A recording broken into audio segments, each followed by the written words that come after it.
도깨비라는 드라마에 나오는 그 장면들. 이제 이거 보시면 이제 윤회설, 전생 이런 얘기가 우리나라에서는 거의 상식처럼 그렇게 여겨지는 그런 사회 분위기가 있다, 이런 생각이 들 정도입니다. 예, 반갑습니다. 우리 박영용 목사님과 함께 지금 11년째더라고요. 올해 11회, 2022년 처음부터 2012년부터 지난번에 국민일보 백상현 기자님이 강사로 오셨던 2년 전인가요? 그 기자님이 박영용 목사님 격려하시느라고 이런 말씀 하시더라고요. 이거 한국 교회사에 이런 큰 전국적인 컨퍼런스를, 그것도 기독교 변증이라는 생소한 분야를 이렇게 10년 넘게 매년 개최한다는 것은 정말 기억에 남을 일이라고 그렇게 얘기를 하더라고요. 저도 그 얘기 듣고 정말 그럴 수 있겠다. 온 교회가 전도 집회 성격을 가진 이런 귀한 집회를 이렇게 기도하면서 한마음 한뜻이 돼가지고 물질과 헌신과 여러 가지를, 시간과 에너지 다 들여서 이렇게 한다는 게 정말 대단한 일이거든요. 실제로 현장에 있어보면 그걸 더 느낄 수가 있습니다. 다시 한번 박명현 목사님, 그리고 청주서문교회 장로님들과 모든 헌신하신 우리 성도님들께 정말 감사드리고 싶은 마음이 있습니다. 그래서 제가 강의하기 전에 꼭 이 말을 좀 나눠야 되겠다 생각했습니다. 자, 아까 그 전생의 나라를 구하셨어요, 이런 말을, 여러분 최근에 유명한 스포츠 스타가 결혼했죠? 아직 잘 모르십니까? 네. 김연아 고우림 목사님의 아드님이 결혼했는데, 고우림한테 전생의 나라를 구했나 할까요? 아니면 김연아 선수한테 전생의 나라를 구했다 할까요? 누구예요? 고우림. 대단한 일을 하면 야, 너 전생의 나라를 구했나 보다, 이런 얘기 하잖아요, 그죠? 그리고 뭐 신과 함께라든지 영화, 그리고 뭐 별에서 온 그대, 이런 것도 다 옛날 환생 그 주제로 한 그런 영화였고, 그래서 지금 뭐 영화나 문화적인 이런 접근뿐만 아니고 우리 일상 대화 속에도 여러분 막 자식이 속 썩이면 뭐라고 합니까? 아이쿠, 내가 전생에 무슨 죄가 많아서, 이런 말 한 번씩, 기독교인이 이런 말 하면 정말 이건 좀 심각하죠. 예. 근데 또 뭐 너랑 나랑 전생에 무슨 원수진 일이 있냐, 이런 얘기도 잠깐만요. 아까 우리 드라마에서 본 내용들을 지금 여기 같이 나눕니다. 근데 성경에서는 뭐라고 합니까? 히브리서 9장 27절에 보면은 한 번 죽는 것은 사람에게 정해진 것이요 그 후에는 심판이 있으리니, 이런 얘기를 합니다. 그래서 이것은 성경적으로 볼 때는 결코 용납될 수 없는 건데, 불교의 윤회설이냐 기독교의 일생설이냐, 둘 중에 하나는 거짓말이겠죠? 둘 다 진리일 수는 없어요. 그래서 오늘은 어떻게 보면 변증 전도 차원에서 이런 부분을 우리가 한번 살펴보는 또 계기가 될 수도 있으리라 생각합니다. 제가 이제 그 불교의 영혼관에 대해서 좀 살펴보려고 하니까, 불교가 소승불교와 대승불교가 나눠져 있어요. 그래서 대승불교는 한국, 중국, 일본 이런 좀 이렇게 동북아시아 쪽 이런 데 이제 퍼진 불교고요. 이거는 신적 존재자 신앙이 들어와서 기독교의 영향을 받아서 1, 2세기 그경에 이제 아무래도 이 부처는 자신이 스스로 구도자라고 했고 구원자가 아니라고 했고 신을 인정하지 않았습니다. 그리고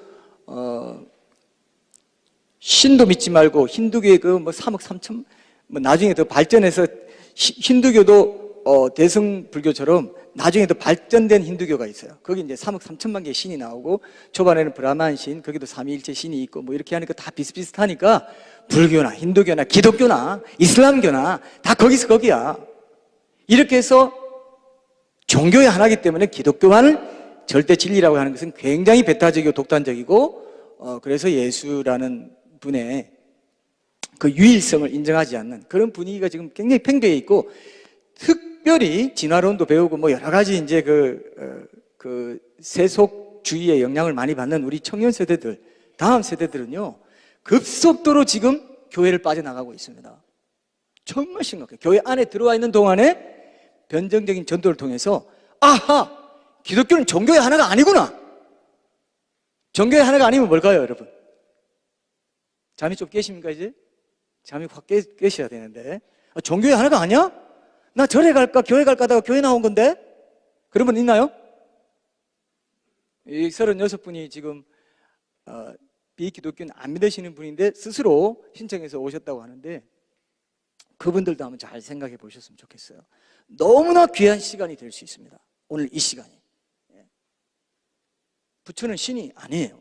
신격화 시킨 게 대승불교라고요. 5세기에, BC 5세기에 붓다가 살았고, 초기 불교, 원시 불교, 소승 불교 이걸 지나면서 대승불교가 이제 신적 존재자 신앙. 그래서 나무 아미타불이라는 게 아미타불이라는 신적 존재자를 만들어가지고 나무라는 게 의지한다, 믿는다는 뜻이에요. 나무 아미타불 이게 뭐냐면은 아미타불을 믿습니다. 자력 신앙으로 시작된 자력 구원을 중시했던 이 원래 불교가 타력 구원으로 넘어간, 그러면서 나무 아미타불이 나온 게 대승불교라고요. 그리고 부처님께 빌고 부처님 상 만들어 놓고 거기 빌고 공양 드린다고 하고 연불하고 하는 이런 것들이 108번네 하면서 이렇게 연불하고 이런 것들이 다 원래 불교가 아니에요, 여러분. 오늘 바로 그 얘기를 우리가 하게 될 겁니다. 붓다가 고타마 시탈타라고 하죠. 석가모니는 이 샤키아족의 인도 샤키아족의 성자라는 뜻이에요. 그래서 석가를 샤키아족, 그 샤키아를 음차한 겁니다. 한자로 석가. 모니는 성자라는 뜻이에요. 석가모니가 샤키아족의 성자, 이렇게 별명을 갖고 있는데 원래는 고타마 시탈타죠. 붓다가 여러 개 있다. 신적인 붓다가 여러 개, 인간 세계에 환생해 왔다 해서 붓다가 많아요. 근데 특별히 불교를 만든 그 붓다는 고타마 붓다라고 이렇게 구분해서 이렇게 부르기도 합니다. 고타마 시탈타가 원래 원명이고 고타마 붓다는 이제 붓다 중에 한 사람이다. 그러나 이제 그 불교를 창시한 이런 의미가 있다는 정도로, 석가모니도 그런 정도로 여러분 상식적으로 이제 알아두시면 좋을 것 같습니다. 그래서 제가 이제 불교의 불교의 영혼관을 어떻게 좀 파악할 수 있을까 찾아봤더니 이 원시 불교와 대승불교가 너무나 다르니까, 다 대승불교 스님 하는 말 다르고 원시 불교 붓다 하는 말 달라요. 그래서 제가 아예 이제 여기 보시면 그 인도로 간 붓다라는 책은 원시 불교를 얘기하더라고요. 붓다의 가르침을 그대로 담았어요. 굉장히 좋은 책입니다. 저 책을 쓴 누구죠? 암베드카드라는 사람은요, 뭐 미국과 영국에서 경제와 법을 전공하고 인도에서 노동장관, 법무장관까지 지냈습니다. 근데 힌두교가 그 인도 카스트 제도의 근본을 제공했다는 이유로 힌두교를 떠난, 그리고 불교로 개종한 사람이에요. 아주 똑똑한 사람입니다. 저 책이 좀 양은 좀 되지만 붓다가 어린 시절부터 35세까지 왕국에 살다가 왕자로 살다가 결혼하고 애까지 낳고 그렇게 살다가 애 이름이 라울란가 그런데요, 장애물이란 뜻이에요. 내가 당시 힌두교의 그 소승들이 많고 이렇게 뭐라고 하나요? 이렇게 돌아다니면서 탁발성 비슷하게 그렇게 돌을 닦는, 말하자면 그런 사람들이 많았는데 자기도 그게 관심이 있었던 거죠. 그래서 이제 그 생로병사 그런 데 대한 것들을 이제 못 보게 하려고 아시죠? 그 부왕이 못 보게 하고 막 그랬는데 결국 35살에 이제 아기가 낳았음에도 불구하고 출가하게 되는, 그리고 이제 7년 후에 보리수나무 밑에서 덕도했다 해가지고 그게 이제 열반 뭐 이런 해탈 이런 얘기를 하죠. 저 책의 장점이 뭐냐 하면요, 정말 어떤 느낌이 드냐면은, 와, 보통 우리 한국인들이 대승불교를 믿으면서 부처님 신격화 시켜놓은 그 부처의 실체는 너무나 인간적이구나, 인간이었구나, 그냥 한 사람의 인간이었어요. 번민하고 번뇌하고 쾌락을 즐기고 그 쾌락을 즐기는 가운데서도 뭔가 이게 다가 아닌데 하는 그런 구도자적인 어떤 타고난 기질을 갖고 있는 굉장히 멋지고 굉장히 개혁적인 사람이었습니다. 당시 힌두교가 신이란 이름으로 사람들을 혹세무민한다고 생각했어요. 신이 믿지 마라. 자기 안에서 신을 발견하는, 결국 이제 나중에 그렇게 돼 뉴에이지로 가는 거죠. 이게 자기가 곧 이제 신이다라는까지 이제 후대에 이제 발전되는 거죠. 그것이 자기를 믿더라. 신을 믿지 마라. 그리고 나도 믿지 마라 그랬어요. 부처인 나도 믿지 마라 그랬어요. 나는 구도자일 뿐이고 구원자가 아니다. 이런 얘기를 하고 있습니다. 그래서 여러분들 그 법륜 스님이 쓴 인간 붓다라는 책도 있고 저 책도 있는데 저 책이 조금 더 실체적이고 상당히 객관적으로 거의 역사서를 쓰는 것처럼 전기를 썼어요. 굉장히 전 좋은 책이라고 생각합니다. 여러분 정말 붓다의 실체를 내가 알아봐야 된다. 왜냐하면 한국에는요 기독교와 불교예요. 사실은 여러 종교가 있다면 이슬람교라든지 힌두교는 거의 존재감이 없지 않습니까?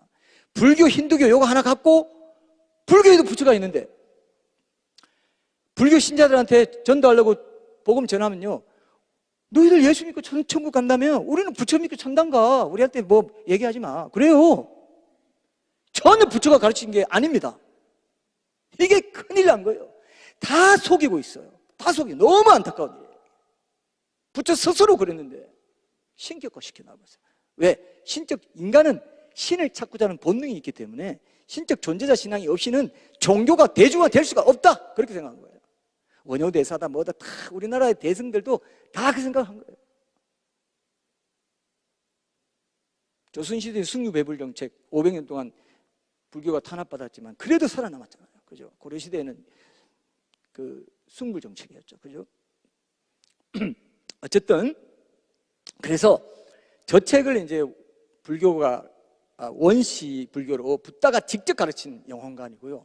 불교의 영혼관, 저거는 BTN이라는 불교 방송에서 불교 TV에서 했던 그 내용들 중에 이제 종범 스님이라고 강의한 걸 제가 들었습니다. 왜냐하면 이게 도저히 여러 이론을 보다 보니까 도저히 갈피를 못 잡겠어요. 다 이 사람 말 다르고 저 사람 말 달라요. 예. 그래서 아예 딱 안베드카르, 그 다음에 대승불교는 종범 스님, 이분들이 이런 얘기했다. 이렇게 얘기를 했습니다. 제가 강의 안에는 자세히 적어놨어요. 자료 성격이 있다는 걸 제가 알기 때문에. 그러나 여기서는 핵심만 골라가지고 할 테니까 정말 관심 있으신 분들은 제가 종범 스님의 그 강의를 녹취로 해서 다 풀어놨습니다. 거의 다 풀어놨어요. 정말 요즘 현대 불교에서 현대 불교 신자들에게 어떤 설법을, 그건 설법이라고 합니다. 우리는 설교라고 하는데 어떤 설법을 하고 어떻게 가르치고 있는지를 생생하게 실감나게 들어보실 분들은 이거 읽어보시면 돼요. 아, 이렇게 가르쳐서 야 적용도 있네, 교훈도 있네, 뭐 이렇게 다 있어요. 꼭 설교 비슷한 느낌도 듭니다.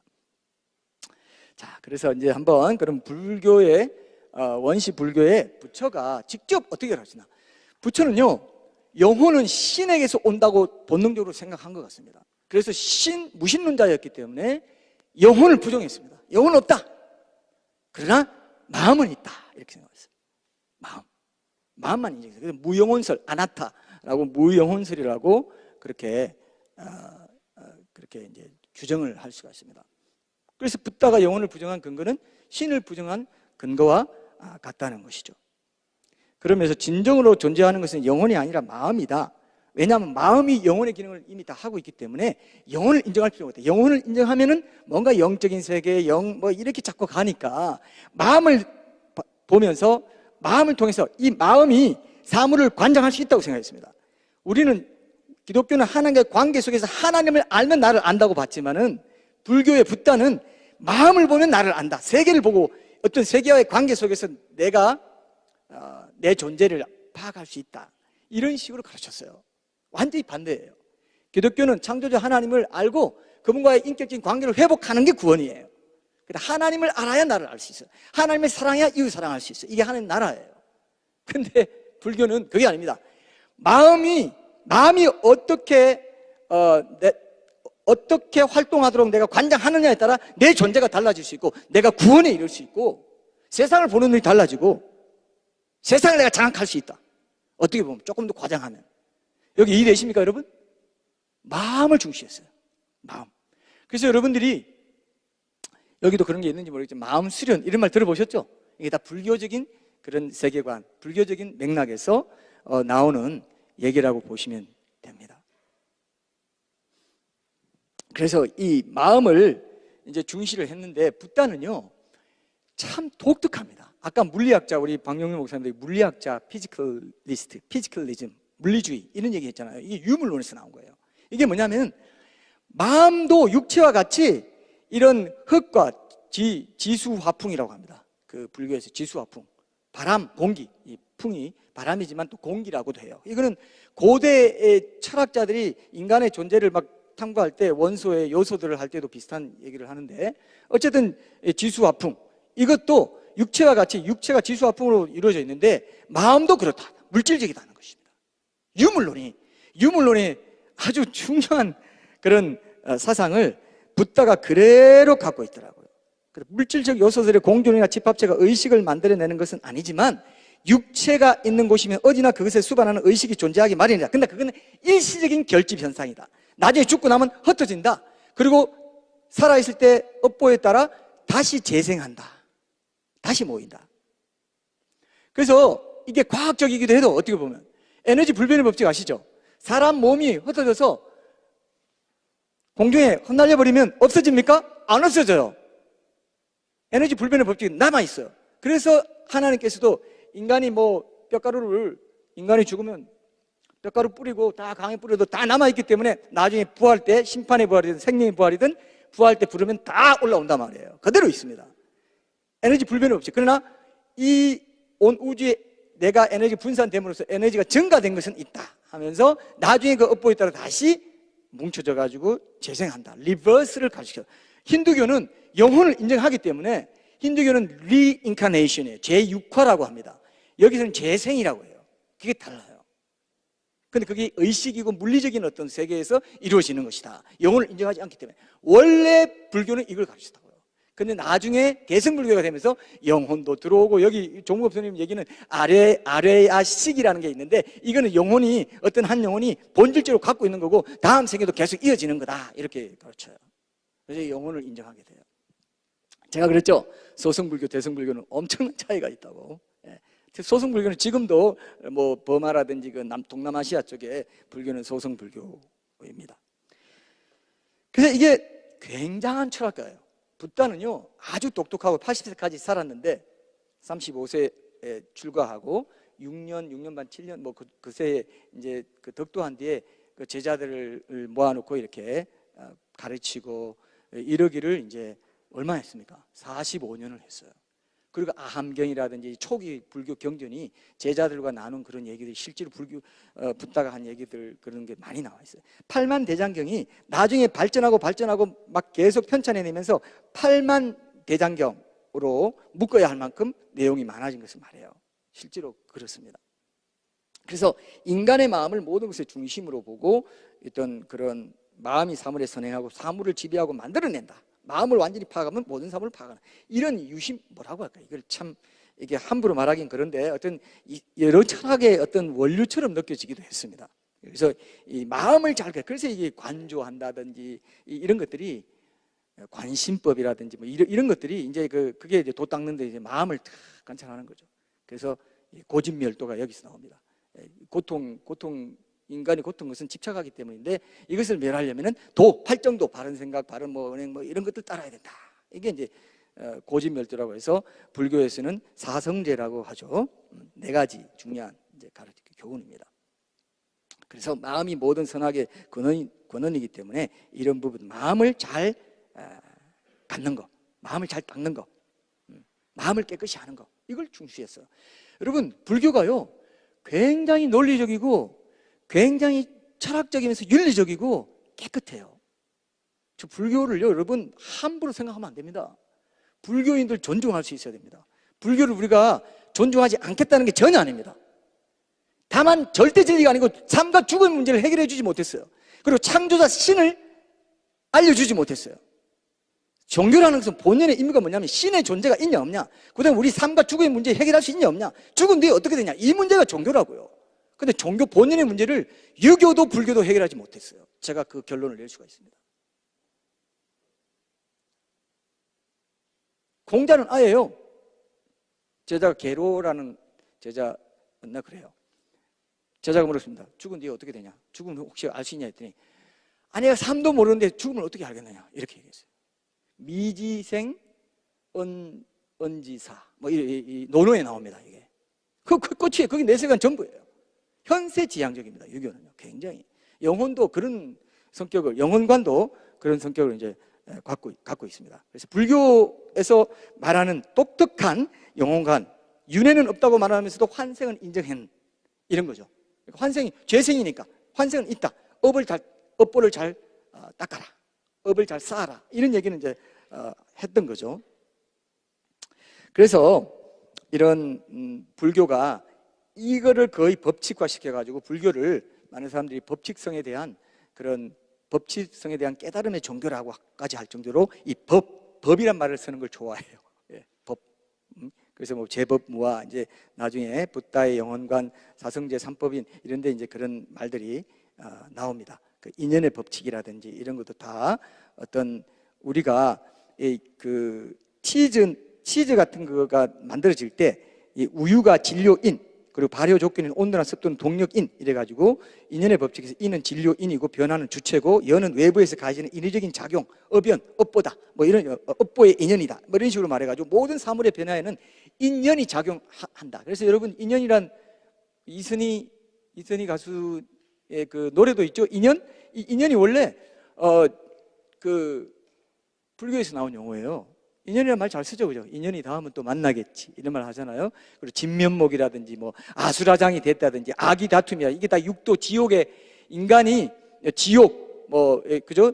그다음에 뭐 아수라, 축생, 악이 인간, 천상 뭐 이런 식으로 육도를 윤회한다. 뭐 이런 식으로 업보에 따라 제일 업보가 낮은 사람이 지옥에 가고 뭐 이런 얘기를 하는데 악이 다툼, 아수라 이런 게 다 불교 용어예요, 여러분. 진면목 이런 것도 다 불교 용어입니다. 불교 용어가 굉장히 많아요. 그러니까 우리 의식 속에, 한국인의 의식 속에 불교적인 생각, 유교적인 생각이 굉장히 많고, 그래서 결국 우리가 기독교인이면서도 유교적인 기독교인, 불교적인 기독교인이 상당히 많습니다.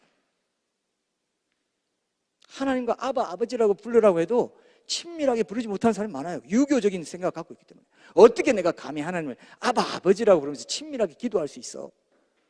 이런 생각 때문에 기독교 신앙이 또 왜곡되기도 하고, 그래서 말씀을 깊이 묵상하고 말씀을 바로 배우고 올바른 기독교 신앙에 서는 게 얼마나 중요한가, 구원받는 신앙에도 참 중요하다, 이런 생각을 저는 많이 이제 더 하게 됩니다. 그래서 이 영혼의 기능을 아까 여기 보시죠, 여러분. 영혼의 기능을 가진 마음을 실현한 것이 불교의 핵심이다. 그래서 붓다는 영혼의 환생을 믿지 않았습니다. 영혼의 환생, 물질의 환생, 그죠? 에너지 불변의 법칙, 제가 아까 다 이렇게 말씀드린 것입니다. 예. 그래서 사성계라든지 뭐 이런 것들도 여러분 나중에 이런 것 제가 이제 다 말씀드린 거고요. 뭐 재행 무상 이런 것도 다 여러분 보시면서 우주 삼라만상은 어느 하나도 영원 불변한 것이 없다라는 제법무와 또 일체계고 모든 것 고통 뭐 그리고 열반 적정 이런 식으로 여러분들이 이제 그 불교에 대해서는 어느 정도 상식적으로 알고 있는 내용들 한번 그 정리할 필요가 있고요. 윤회가 곧 고통이고 또 집착이 윤회의 원인이다. 또한 윤회가 다한 경지가 멸이며 그렇게 윤회를 다한 경지를 실현하는 방법이 곧 팔정도다. 이런 얘기도 이제 불교의 핵심 교리로 얘기할 수 있는 부분입니다. 개성불교에서는 종범 스님이 이제 말씀하시는 부분이 있는데 제가 이제 이 책을 보니까 이런 내용이 나와요. 여기 보시면 색불이공 공불이색 색즉시공 공즉시색 수상행시 역부여시. 이게 색은 공과 다르지 않고 공은 색과 다르지 않다. 색이 곧 이 공이요 공이 곧 이 색이다. 수와 상과 행과 식도 역시 이와 같다. 이렇게 얘기를 합니다. 여기서 중요한 게 이제 종범 스님이 얘기하시면서 여기 중요한 거를 이제 오온이라고 하는데 불교에는 인간을 이루는 구성 요소를 오온이라는 말로 표현을 합니다. 그래서 이게 색, 수상, 행식 이렇게 얘기해요. 색이 이제 물질적인 육체를 말하고요. 아까 지수화풍이라고 한 그 물질적인 부분을 색이라고 했고요. 그다음에 수상, 행식, 수는 감수성, 느낌입니다. 상은 상상력, 행은 의지, 행동하는 거, 의지, 식은 분별하고 이 수상행을 조종하는 식, 의식, 이 마음의 이제 중추라고 할 수 있는 이렇게 구분했어요. 이건 좀 어느 정도 기독교 용어하고 비슷합니다.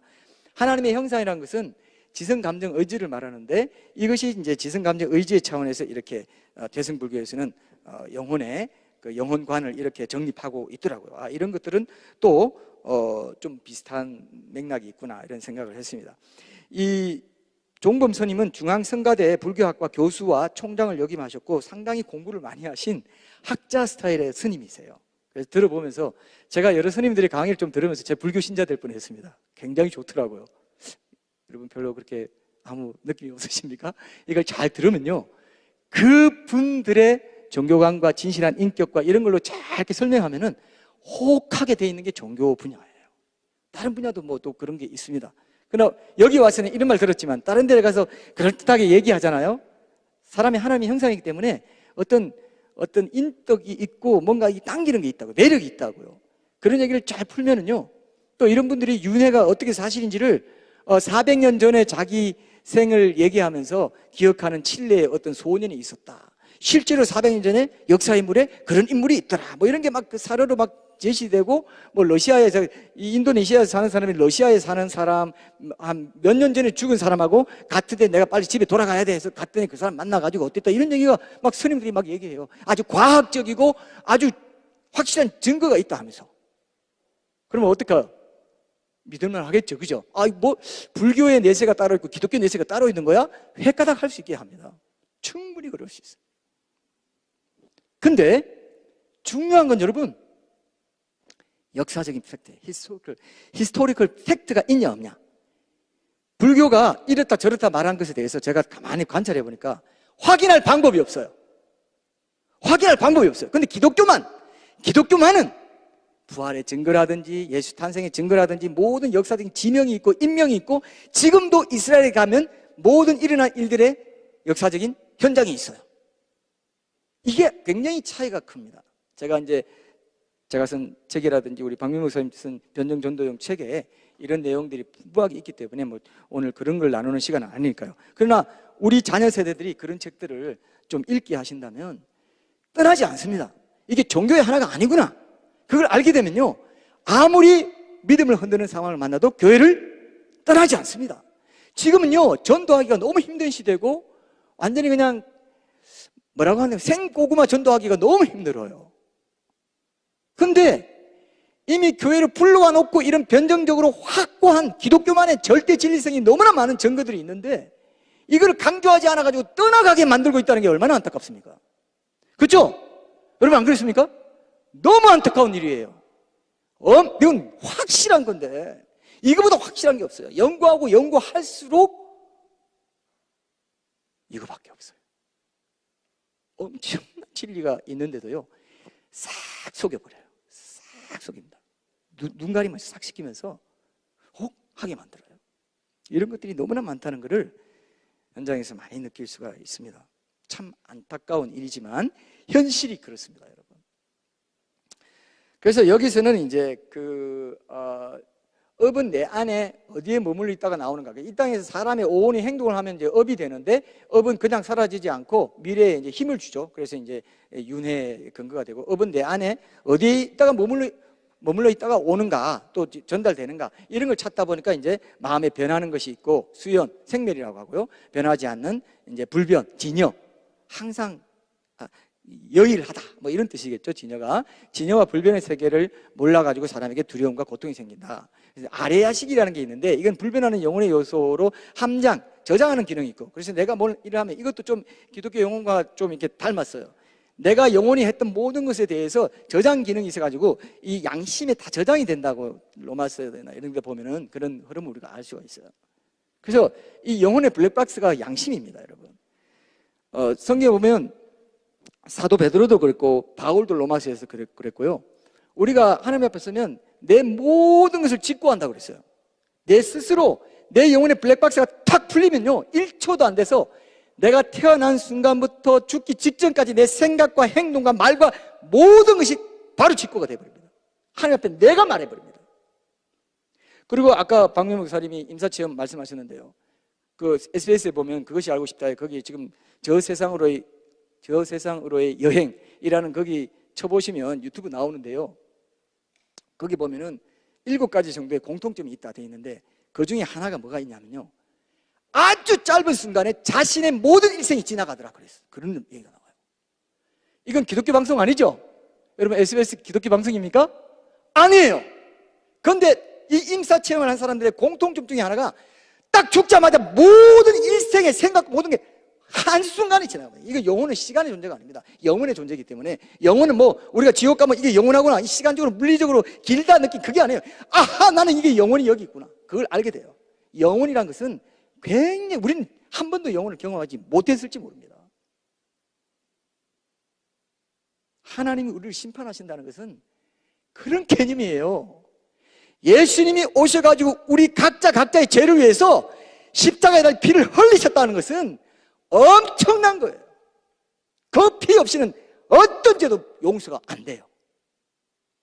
우리가 믿고 있는 예수님이 그런 분이에요. 저 십자가가 그런 거예요.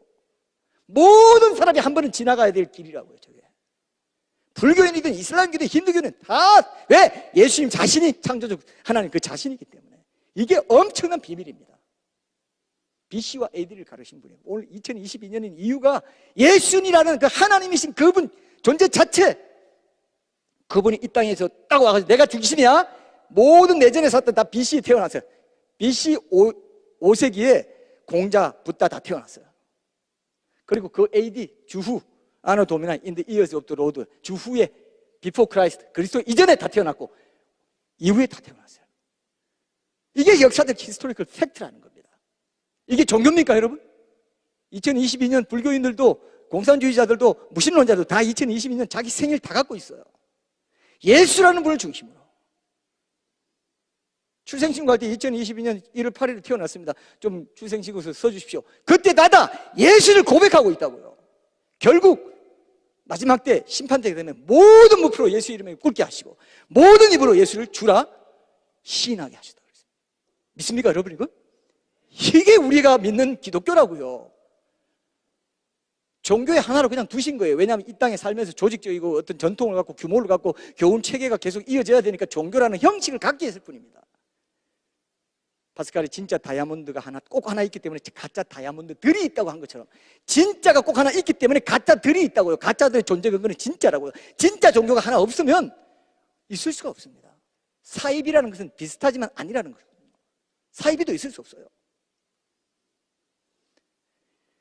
우리가 기독교 변증 컨퍼런스를 하고 이렇게 전도 집회 성격도 이렇게 하는 거는 바로 이 한 영혼이 천하보다 귀하다고 말씀하신 그 말씀을 따라서 한 영혼이라도 이런 말씀을 듣고 분명히 예수님을 나의 구주로 고백하고 내 신앙생활에서도 예수님이 나의 구주요 주인, 내 삶의 주인님이라고 고백하면 내 모든 일상에서 그분의 임재 가운데 그분과 동행하며 살아가는 이 예배자의 훈련이 되어 있느냐, 내 삶 자체가 예배가 되느냐, 이게 신앙생활입니다. 종교적으로 뭐 교회 왔다 갔다 하는 게 신앙생활 전부가 아니에요. 그건 굉장히 중요하고 교회 공동체 핵심적인 것이지만 일상 속에서 예수님의 내 일상에서도 교회 생활뿐만 아니라 내 일상생활 속에서도 예수님이 나의 삶의 주인이 되시는 것, 이것이 아주 핵심적인, 왜? 기독교는 종교의 하나가 아니라 창조 질서 그 자체이기 때문에 모든 사람에게 해당되기 때문에 기독교인도 삶에서도 일상에서도 예수님과 동행하고 예수님이 나를 보고 계시다 이렇게 생각하고 살아야 된다는 거죠. 그것이 우리가 기독교 변증 컨퍼런스의 스피릿이라고 저는 생각합니다. 그래서 우리가 이런 얘기를 할 때도 담대하게 얘기할 수 있고 비교할 수 있다고 저는 생각합니다. 아까 제가 방금 말씀드린 거 지금 다 말씀드렸죠. 어떤 종교의 가르침이든지, 기독교는 종교의 하나가 아니라 창조 그 자체라고 했고, 어떤 종교의 가르침이든지 그 안에 이 비성경적인 진리만 담겨 있는 경우는 오히려 불가능합니다. 사람 마음을 보고 관계를 보고 이 세상을 보면 아, 이런 거구나. 다 불교에도 진리의 조각들이 다 있습니다. 상당히 많아요.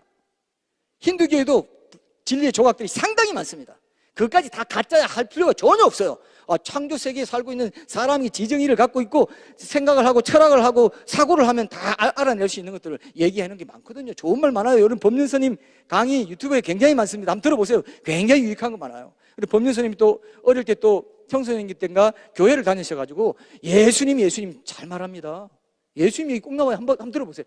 꼭 나오는 건 아닌데 예수님은 이렇게 말씀하셨습니다 하면서 비슷하게 종교적인 거 싹 가져와가 윤리적으로 부활이라든지 동정사 이런 거 싹 빼버리고 진짜 중요한 구원에 대한 건 딱 빼버리고 윤리적인 교훈만 딱 가져와가지고 예수도 윤리적인 선생이었어 이렇게 말하고 있다는 것입니다. 그래서 오히려 그게 생소하죠. 그래서 다 진리의 조각들이 있는 거 인정합니다. 인정하셔야 돼요. 그건 괜찮아요. 그건 일반 원종 차원에서 하나님 주신 거기 때문에. 대승불교가 비물질적인 영혼 안에 지성, 감정, 의지의 요소와 불변의 요소가 있다고 본 것은 성경적이다. 그렇죠? 그리고 붓다가 마음을 물질의 결합체라고 본 것은 물리주의적, 유물론적 관점이다. 이렇게 우리는 결론을 낼 수 있습니다. 셸리 케이크는 죽음이란 무엇인가? 이 사람도 이제 물리주의적인 관점에서 봤는데, 이 사람은 지금 첨단의 과학자들도 아까 말씀하신 것처럼 어떻게 비물질에서 물질이, 의식이 이렇게 생겨나고 의식이 어떻게 작동하고 이런 건 전혀 모른다. 이건 정말 앞으로 과학이 발전하면 알 수 있을지는 모르겠다. 그러나 지금은 모른다 했는데, 붓다는 의식은 물질로 됐다 하고 주전 5세기 때 과학이 전혀 발전하지 않고, 여러분 유네슬도 이렇게 말하는 학자들이 있습니다. 다윈 때 진화론, 그 광학 현미경 정도의 그런 진화론, 그런 그 과학 도구로 얼마나 지금 전자 현미경이라든지 첨단 현미경으로 세포의 존재라든지 세포가 얼마나 조직적으로 잘 희한하게 신비롭게 첨단적인 어떤 공장이 있고 고속도로가 있고, 세포 하나에 여러분, 세포 하나에 공장이 있고 고속도로가 있고 불 켜주는 게 있고 뭐 다 있어요. 그 리스 드로베리 쓴 그 창조 설계의 비밀 이런 책에 보면요, 아주 자세하게 그게, 아니 세포 하나에 엄청난 공장이 들어있어요. 아까 뇌가 어느 정도만 이렇게 밥만 먹어주면, 뇌컬리만 있으면 다 돌아간다 했잖아요. 세포 하나가요, 엄청난 공장의 역할을 해요. 세상의 공장으로 보면 도저히 따라갈 수 없는 세포 하나가. 그런데 그걸 다 알았다면 유네슬도 얘기하지 못했을 것이고, 뭐 사람이 죽으면 동물로나 택도 없다. 동물과 유전자 자체가 다르고 염색체가 다르고 다 이게 다 다른데, 배열이 다르고 다 다른데, 동물의 몸이 있고 사람의 몸이 있다. 사도 바울이 그랬어요. 고린도전서에. 사람의 몸이 다르고 짐승의 몸이, 새의 몸이 다르고 다 다르다 그랬어요. 진화론 그런 말 한마디로도 사실 파쇄가 될 수 있는 부분입니다. 그래서 사람이 결코 죽지 않는다. 너희가 결코 선악과를 따먹으면 반드시 죽으리라 그랬는데, 창세기 3장에서. 근데 너희가 결코 죽지 아니하리라. 이 사탄의 거짓말을 유네슬로 이어져서 이렇게 지금 얘기를 하고 있다고 보고 있습니다.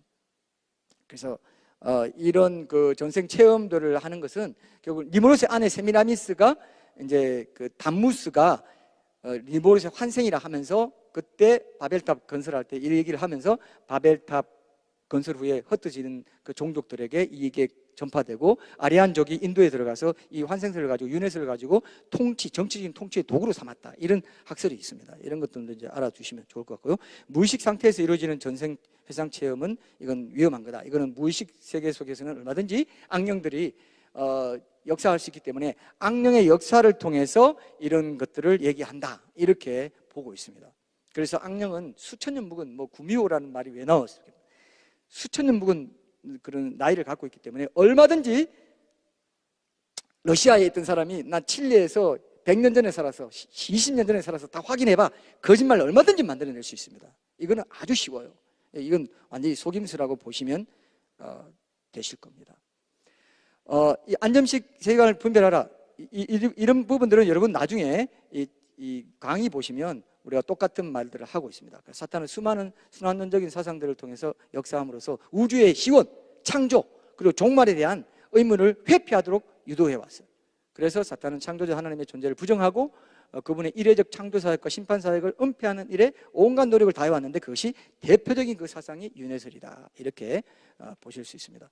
유네슬은 비합리적인 5가지 이유는, 유네슬은 우주의 시작과 인생의 시작을 설명할 수 없다. 최초의 인생은 그러면 어떤 업보로 그런 모양으로 태어났냐 했을 때 시작을 말할 수 없고요. 그 다음에 연력학 제2법칙에 의해서 모든 것은 낡아져 가고 있는데, 처음 시작이 있어서 당긴 때가 있고 낡아져 가고 있는데, 과학자들은 그렇게 말하고 있는데 시작이 없다고 말하는 건 비과학적이다. 이렇게 봅니다.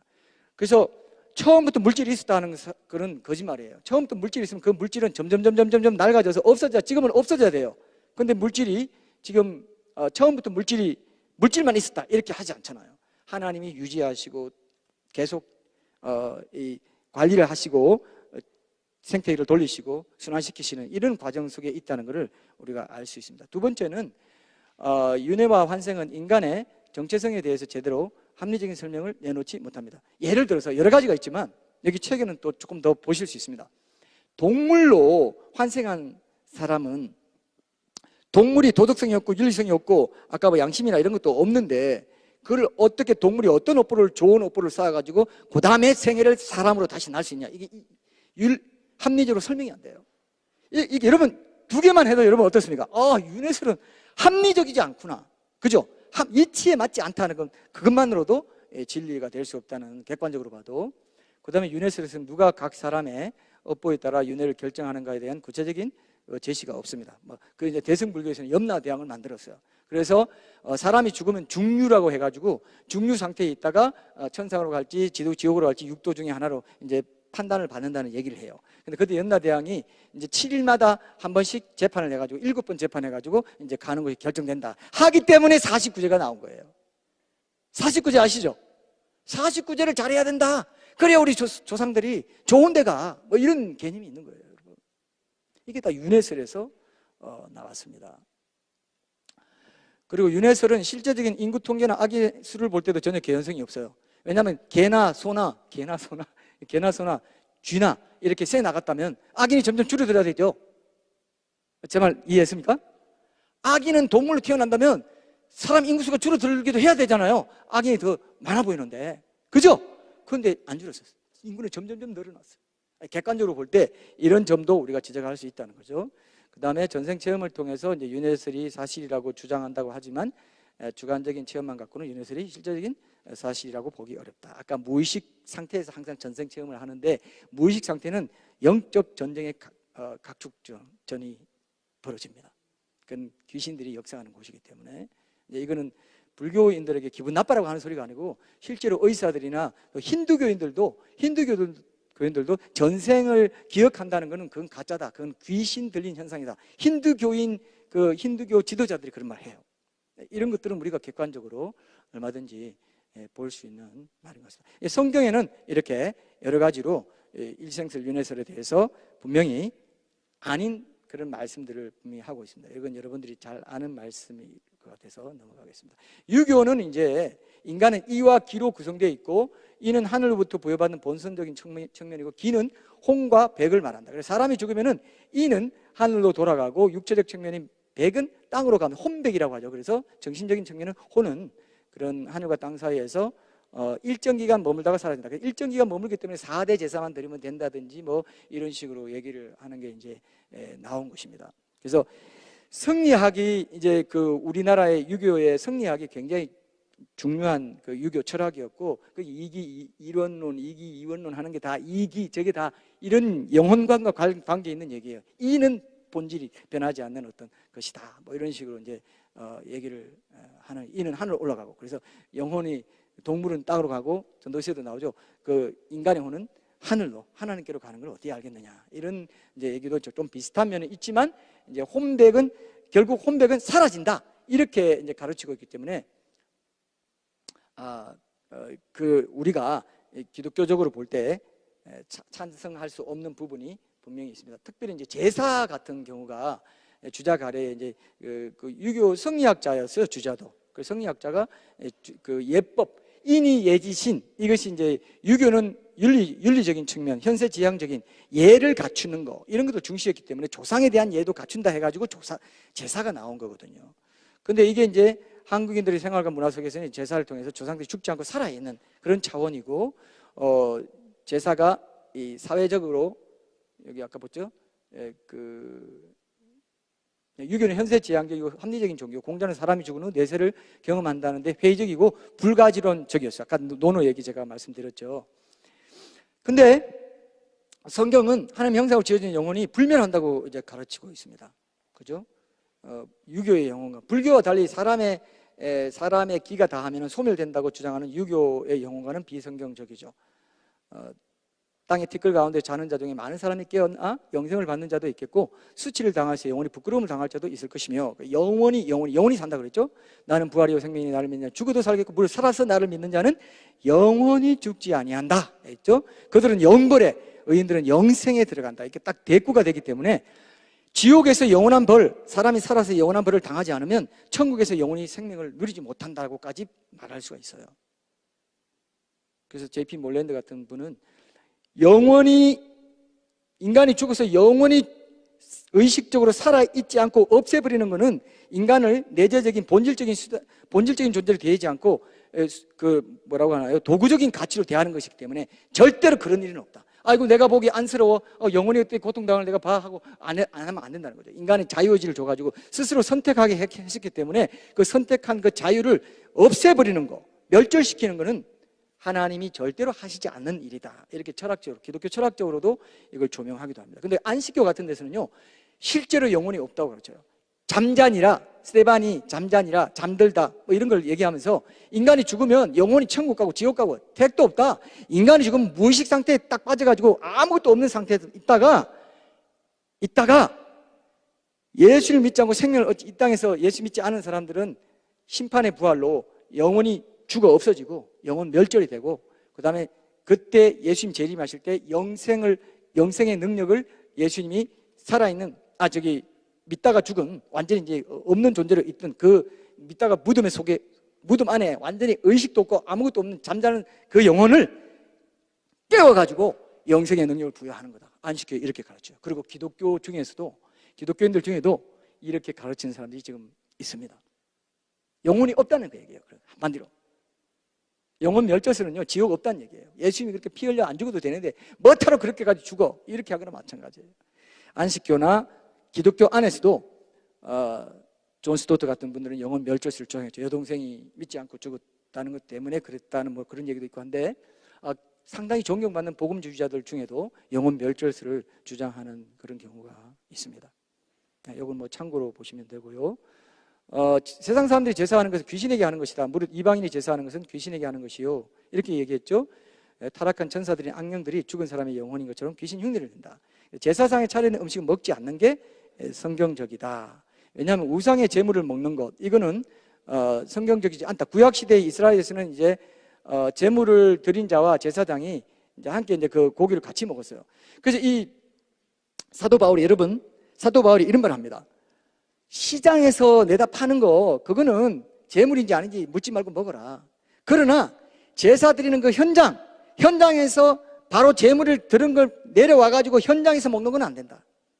이렇게 얘기했어요. 왜냐하면 그 성경적인 원리가 저렇게 제물을 올려가지고 같이 제사장 먹는 것은 그 제물에, 제사에 참여하고 하나님과 연합됨, 하나됨을 뜻하는 것인데, 귀신에게 제사한 그 음식을 그 현장에서 그리스도인이 먹는다. 그건 귀신과 하나됨을, 연합함을 의미하는 것이 될 수 있기 때문에 우상의 제물을 먹지 말라 했다라고 보는 그런 시각이 있는데, 저도 여기에 동의를 합니다. 개인적으로. 아니라고 하는 사람도 있지만, 사도행전에 보면요, 이방인들이 뭐 할례 받아야 되냐, 뭐 해야 되냐 이런 얘기로 막 첫 번째 예루살렘 제1회 예루살렘 공예회가 열렸을 때, 그때 이런 말 합니다. 피채 먹는 거랑 우상의 제물이랑 뭐 음란이랑 이런 거 빼고는 괜찮다, 이런 식으로 얘기한 거예요. 예, 그래서 우상의 제물은 신약 시대에도 먹지 않는 게 맞다. 그러나 그것이 뭐 어디서 먹었는지 그건 모르고 뭐 어떻게 되는지 그 현장에 있지 않고 모르는 상태에서 할 때는 그냥 묻지 말고 먹어라. 그러나 알게 해주면 먹지 마라. 양심대로워질 수 있으니까. 이해됐습니까, 여러분? 예, 이런 것들을 빨리 끝내라고 이렇게 하는 느낌이 있습니다. 자, 곧 끝내겠습니다. 어쨌든 이런 부분은 상당히 중요하고요. 우리가 한번 생각해 봐야 될 그런 문제라고 생각합니다. 이런 것들 여러분 상식적으로 좀 아는 것 같아서 보시고, 영혼과는 이제 마지막으로 좀 말씀드릴게요. 여호와 하나님이 창세기 이제 2장 7절에 보면은 여호와 하나님이 땅의 흙으로 사람을 지으시고 생기를 그 코에 불어넣으시니 사람이 생명이 되니라 그랬습니다. 여호와 하나님이 땅의 흙으로, 이게 몸입니다. 그죠? 영혼관 몸이죠. 아까 색, 스상, 행식, 뭐 불교는 이랬는데 사람을 지으시고 생기, 이게 이제 하나님의 영으로 봅니다. 제가 결론을 말씀드릴게요. 시간이 없어서. 그 코에 불어넣으시니 사람이 생명이 되냐, 이건 영이 아니에요. 원래 원어적으로 봐도 영이 아니에요. living soul이라고 되어 있습니다. 킹제임스 버전이나 이렇게 보면은 living being이라고 NIV는 되어 있지만 living soul이 맞아요. 이게 이제 어디서 그 soul이 맞는가, 이런 것들을 이제 우리가 찾아볼 수 있는데, 기록된 바, 저기 보세요. 기록된 바 첫사람 아담은 생명, 푸시케는 이게 네페시가 프시케는 혼입니다. 헬라어로 생명이 되었다 함과 같이 마지막 아담은 살려주는 영, 푸뉴마, 영이 되었다. 살려주는 영이 되었다. 예수님이죠. 이게 이제 푸뉴마고 하나님의 영, 하나님의 생기가 이걸로 번역이 된 겁니다. 이 부분 기록된 바가 이게 창세기 2장 7절을 말해요. 그래서 이거를 헬라어적으로 재해석한 것이 여기서 생명, 그것은 비쉽게 혼을 말했구나. 그리고 살려주는 영이 되었다. 이거 푸뉴마구나. 하나님의 생기는 하나님의 영을 말했구나. 이걸 알게 된 거죠. 그래서 바울이 이 구절에 있는 생명을 혼으로, 그리고 마지막 아담 예수님을 가리키는 살려주는 영은 영으로 기록했습니다. 이 대목에서도 창세기 2장 7절에 생명은 살아있는 혼이고, 그리고 이제 창세기 2장 7절 생기는 하나님의 영이었구나. 그러니까 노아 시대에 타락했을 때 내 영이 사람들과 함께 하지 않겠다 할 때도 똑같은 말이에요. 이런 의미로 봤을 때 영이 떠난다, 이런 의미로 우리가 3분설이 더 맞다, 이렇게 저는 이제 봅니다. 요거는 뭐 그렇게 여러분 궁금하신 분들은 다 찾아보시면 2분설, 3분설, 영혼과 몸. 근데 여러분 그거 아세요? 성경에요 영혼이란 말 없어요. 제가 지금 이상한 말 합니까? 자, 끝으로 약당사를 해야 되겠어요. 성경에 영혼이란 말 없습니다. 내 영혼이 뭐 하오니 마리아가 뭐 내 영혼이 많은데 다 원어 찾아보면 혼이거나 영이거나 같이 섞어서 이렇게 말하지만 잘 보면은 내가 옛사람을 버리고 새사람을 취하라, 너희가 자기를 부인하고 내 십자가를 따르라 할 때 자기를 부인하기 위해서는 주와 합하는 자는 한 영이라. 성령님이 내 안에 들어오셔서 내가 거듭나고 내 거듭난 영이 내 혼을, 내 자아에 속한 이 혼을 제어하고 컨트롤해가지고 그 사람을 컨트롤해가지고 내 육을 통해서 속사람이 드러나도록 하는 것이 자기 부인의 십자가 제자더라고요. 육신의 소욕을 따르지 않고 성령의 소욕을 따라 살기 위해서 육신의 소욕을 따르지 않고 내 혼, 내 자아를, 자기를 부인하라 할 때 그 부인하는 주체는 내 영이라는 것입니다. 그래서 저는 영과 혼과 육이 3분설이 더 성경적이다. 그리고 성경에서 성전들과 성소, 지성소로 나누는 거 보고 또 뭐 이렇게 삼층천, 이런 첫째 하늘, 둘째 하늘, 이런 걸 봐도 모든 것이 삼일체 하나님, 영혼, 육, 그 영, 그 다음에 육으로 오신 그리스도, 혼 느끼게 하고 예수님, 2000년의 예수님을 지금 느끼게 하시는 그런 성령님, 이게 다 영혼 육의 관계 속에서 하나님의 형상으로 지어진 것이 영혼 육에도 반영된 것이다. 저는 그렇게 개인적으로 보고 있습니다. 뭐 여러분 동의 안 하셔도 됩니다. 이게 마지막입니다. 여러분 아까 제가 말씀드렸죠. 불교나 유교나 이슬람교에도 창조주 하나님이, 유교도 천을 인정했지만 비인격적인 개념도 들어가 있습니다. 상제, 천. 그러나 이슬람교는 알라지만 삼일체 하나님이 아니에요. 삼일체 하나님이 아니면 사랑이신 분일 수가 없습니다. 사랑이 창조 질서이기 때문에 서로 사랑하는 존재로 남자와 여자를 만들고 사랑하는 존재로 이렇게 살아가는 것을 사랑의 창조 질서를 봤을 때는 알라는 단일신이기 때문에 사랑일 수가 없어요. 사랑은 상대방이 있어야 사랑이 성립되거든요. 그러니까 알라 신은 단일신이기 때문에 이 창조 질서를 이치에 맞게 설명해 줄 수 없는 그 신이고, 결국 그 알라 신이, 여러분 이슬람교가 구약 성경 믿는 거 아세요? 5대 선지자 중에 아담, 아브라함, 노아, 예수님까지 5대 선지자, 아브라함까지 넣어가지고 마음에까지 넣어가지고 믿고요. 신약도 상당히 믿는다 하는데 구신약과 반대되는 예수님이 하나님이 아니고 예수님이 십자가에 달려 돌아가 죽지 않았고 이런 얘기를 하면서도 자기들이 믿는 알라는 여호와 하나님이라고 하는 거예요. 어쨌든 간에 종교 인구로 봤을 때 온 인류가 제일 많이 이 신은 창조주 신이라고 반이 넘는 35억이 넘는 사람들이 어쨌든 믿고 있는 존재는 기독교의 하나님이고, 그 하나님이 곧 예수님으로 사람이 되어 오신 분이라고 믿는 게 기독교라고. 그분이 우리를 구원할 수 있다. 모든 면에서 이런 것들이 여러분이 교회에서 계속 교리 교육 받고 하는 데서 다 나오는 거죠. 그러나 핵심은 예수님만이 유일하신 구원자이시고 하나님만이 우리 죄를 위해서 순결한 피를 흘려서 돌아가실 수 있는 그리고 그 돌아가신 그 피를 흘리고 돌아가신 것이 우리 각자의 죄를 위한 것이라는 사실을 입증하기 위해서 부활하셨다. 부활했기 때문에 지금 여기까지 기독교가 오게 됐고, 왜 처음에 다 배반하고 도망갔는데 부활이라는 동인 없이는 있을 수 없거든요. 구약 성경의 제사가 뭡니까? 3대 제사 뭡니까? 제물, 피를 흘리는 산 동물이어야 되고, 피를 흘릴 수 있는 산 동물이어야 돼요. 그리고 대속이에요. 안수해가지고 내 죄를 여기 전가시켜서 내가 죽어야 되는데, 죄의 삭스 사망해서 내가 죽어야 되는데 안수해가지고 내 죄 전가시키는 대속의 원리. 그래서 어린 양을 죽이면 내 죄가 용서됐다. 그 다음에 흠이 없어야 돼요. 그 세 가지를 만족시킨 분이 누굽니까? 바로 하나님이신 하나님의 아들 예수님이라고. 삼위일체 하나님, 그 세 인격은 영원히 동등하시고 완전히 모든 권세와 명예와 모든 영광에서 똑같이 동등하신데 한 하나님이에요. 새 인격의 한 하나님. 이거를 우리가 다시 한번 확인하면서 불교, 유교의 영혼관을 통해서 또 영혼의 어떤 그런 구성 요소나 이런 것들을 통해서도 예수님의 유일성을 다시 한번 확인하고 확신하고 전하시는 여러분들이 되시길 바랍니다. 마치겠습니다. 예.